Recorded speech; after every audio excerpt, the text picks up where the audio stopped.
Hello, I wanted to bring up a very controversial topic.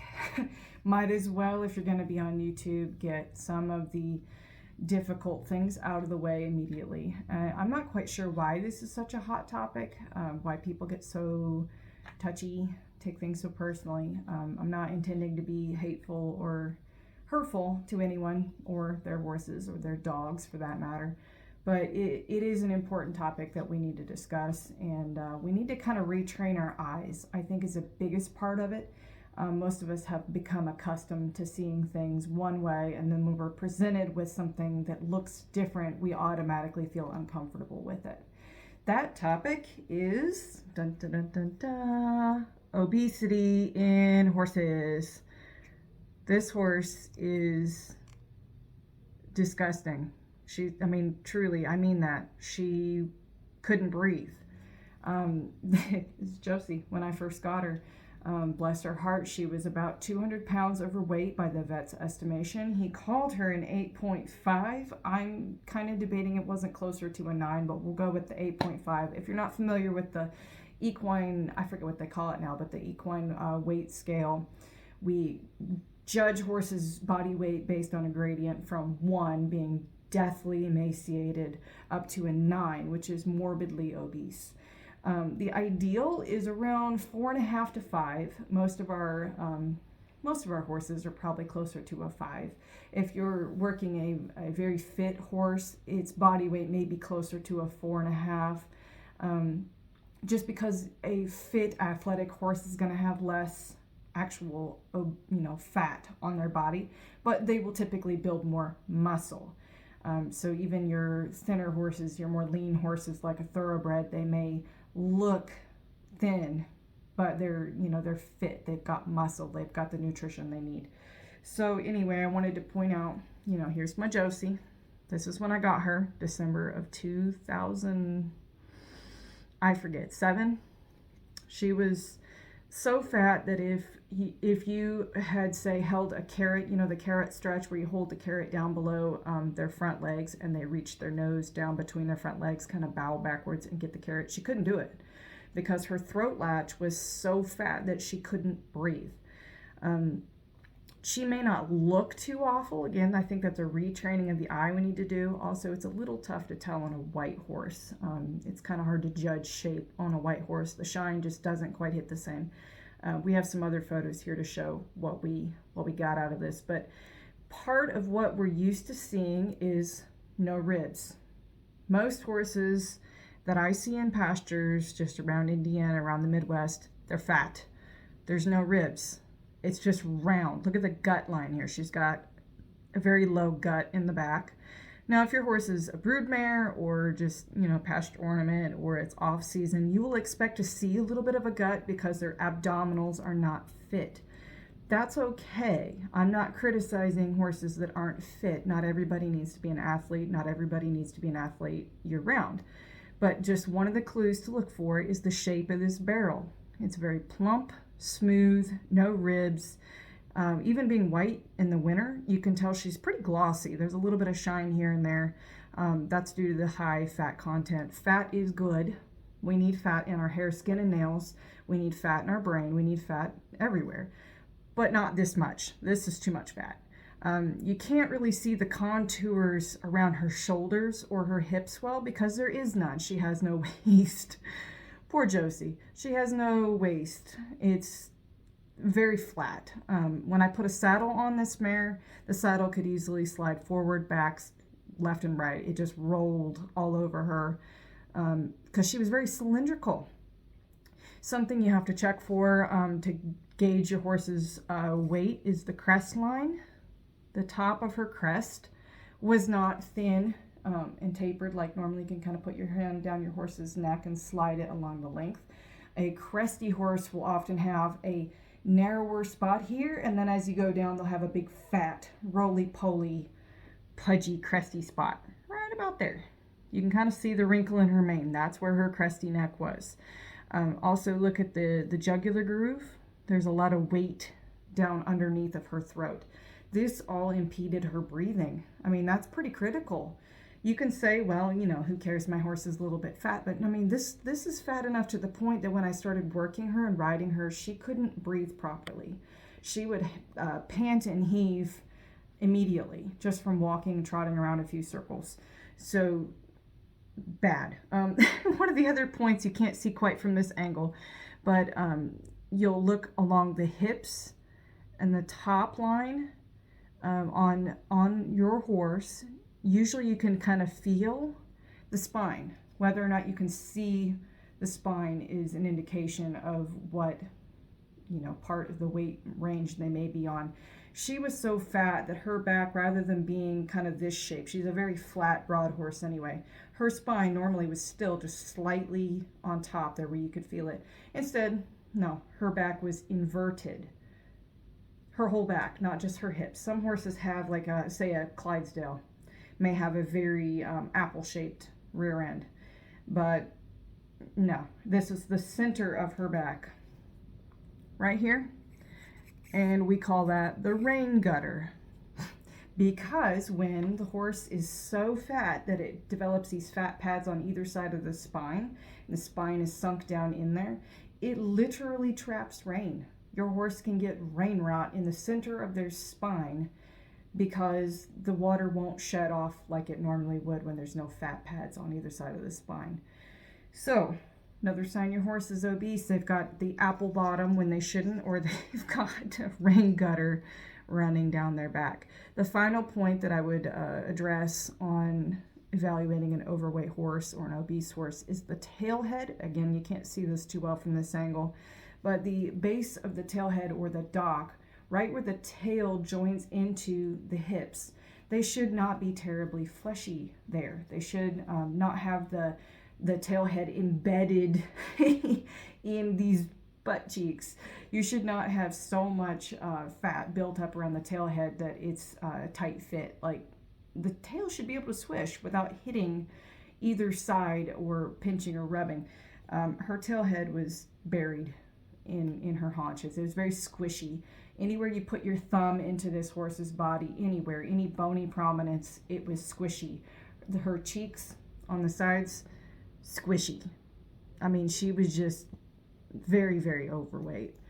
So the truth of the matter was, I got her when she was 3, almost 4. She was, like I said, the vet estimated 200 pounds overweight.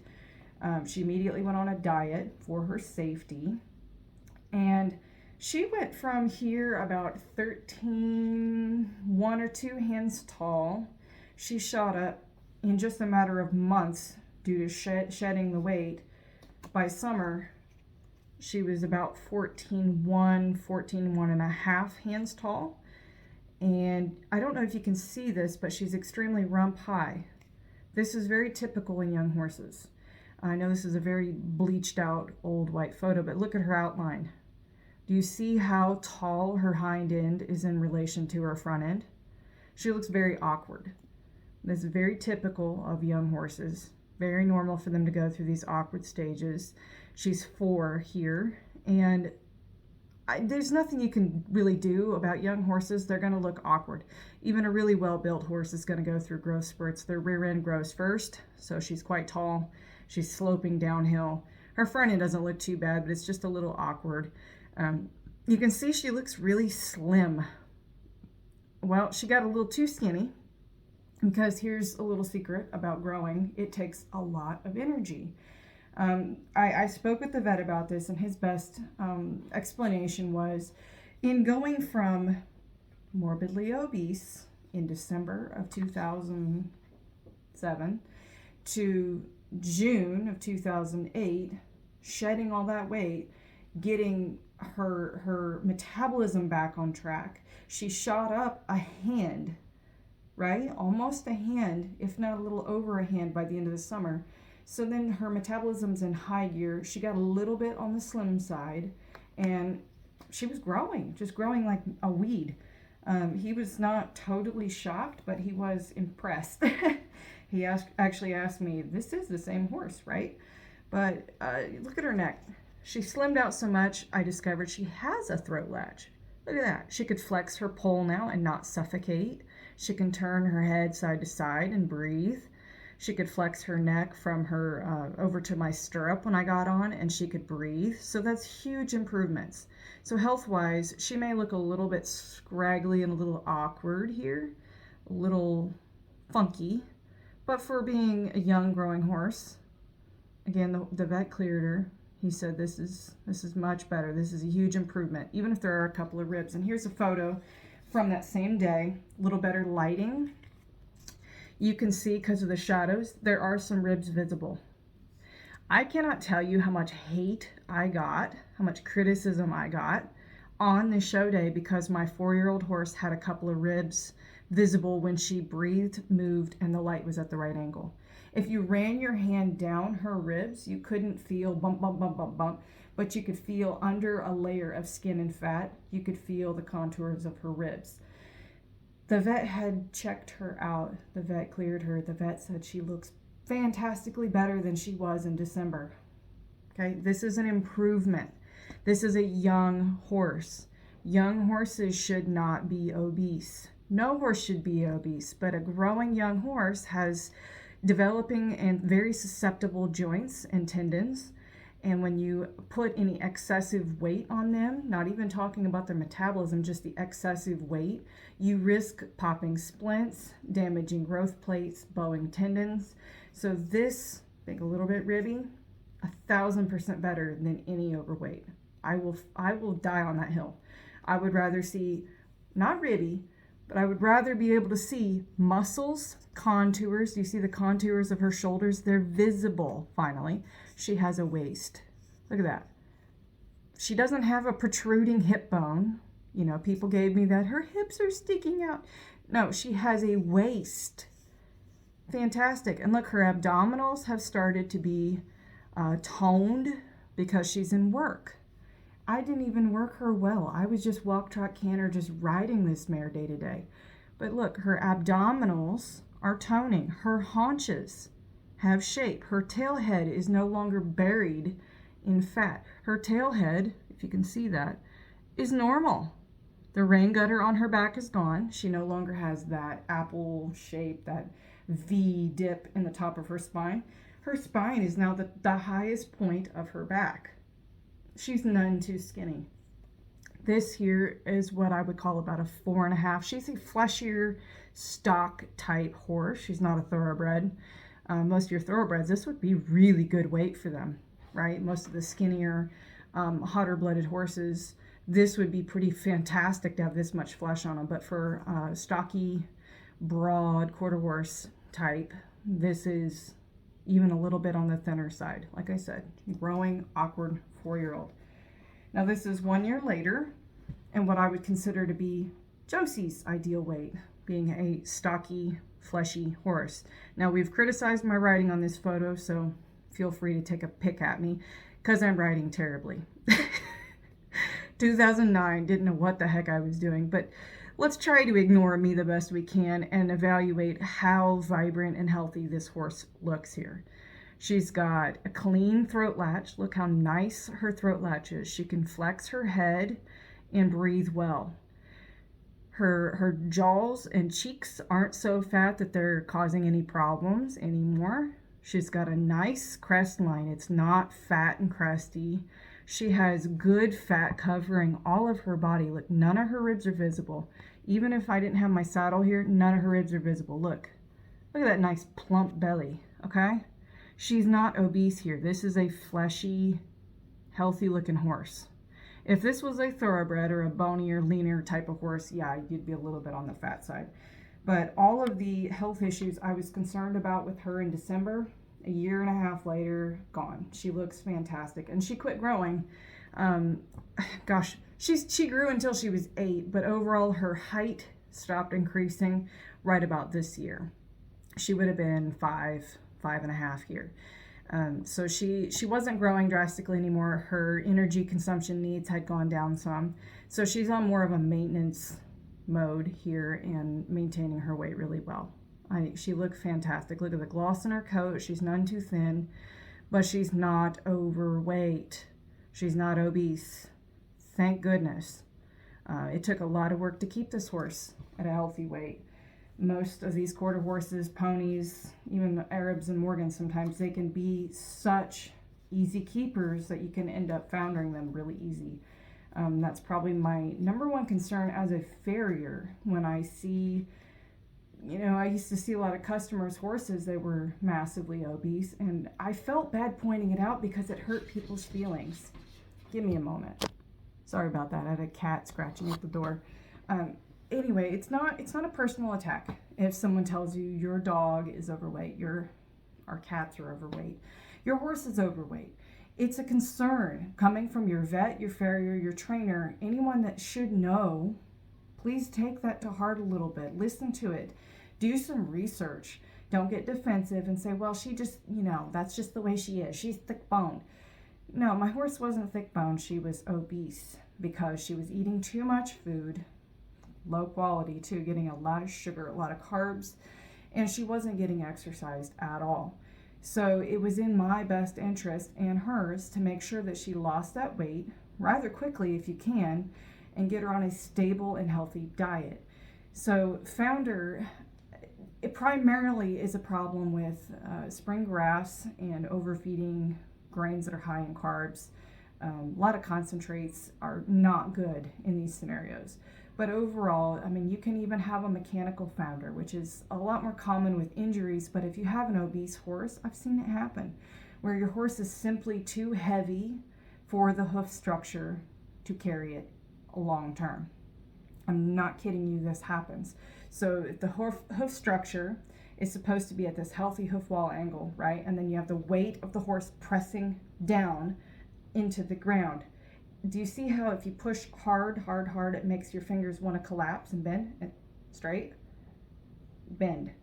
I'm using muscles to try to keep my fingers as straight as possible. Your horse doesn't have muscles in his lower legs. So the more weight you have constantly bearing down on your horse's delicate structures like his hooves and his lamina and all of the structures within the hoof, they're going to fall apart. They're going to get stretched, stressed, overworn, and it's going to cause problems like laminitis and founder. You can also overdo the tendons, get bowed tendons, suspensory ligament issues, break growth plates. It's an absolute nightmare. So please consider keeping your horse healthy and fit. And if your vet advises you, your farrier, your trainer advises you that your horse is overweight, take that seriously, please. It's better to have a horse just a touch on the thin side rather than any too fat. I have not yet met a horse that died overnight from having 2 ribs just barely visible in the right angle. When they take a big sigh, you can see some ribs. That has never killed a horse, not once. But if you have a horse that's overweight by 50, 100, 110 pounds, and they sniff the wrong grain, exaggerating there a little bit, but they get a little bit of grain, they get a little bit of turnout when they shouldn't have it, they quite literally can be ruined. They can die. Their life can be over. Whether it's a metabolism issue, they end up with Cushing's, they end up with those sorts of things. It is deadly. So please work on retraining your eye, recognizing a healthy animal weight versus an unhealthy animal weight on both ends of the spectrum. Okay, not every little visible rib, not every visible hip bone, not every visible contour means the horse is too skinny. I'll step off my soapbox now. I hope this helped. If you got any questions about weight or horse management or nutrition, I would love to direct you to the right resources or help you if I can answer those myself. Thanks for listening.